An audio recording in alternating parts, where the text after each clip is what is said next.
وتشوف حضراتكم ويقول له اسكت، هو بيسكت زميله. وانا بحب قوي المسؤوليه دي، لازم ما تكونش في ماتش واحد، اهو بيبقى في ماتشات كلها، عشان كده عشان ربنا يديلك. واهو بيقول له بلاش يا شيكابالا، احنا بص الماتش ما راحش لسه. وهاني سعيد يا جماعه، مش بقول لحضراتكم المباراه دي في رقبه الثلاثه اللي كانوا في الصوره. و ضربه مرمى لنادي الشرطه،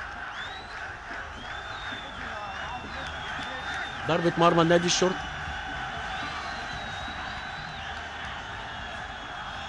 الراجل الصراحه بيحاول، انما طبعا البعد عن الملعب ثم اجي وبعد ثم اجي اتوقف ثم اجي، الفورمه بتيجي من الاستمراريه. وحسن مصطفى بيطيب بخاطره واستجاب شيكابالا. لو شيكابالا طلع غله في الملعب عشان يرد على الجماهير اللي صيداه كل مباراه الصراحه، حتى غلطان مش غلطان، الراجل بيعمل اللي هو عاوزه، بيعمل مجهود، بس هي مش ماشيه معاه، لانه هو ما يعني مش عاوز اقول ما بيديش الكره الاهتمام الكامل، لو اداها يبقى حكايه شيكابالا ده. فما جيش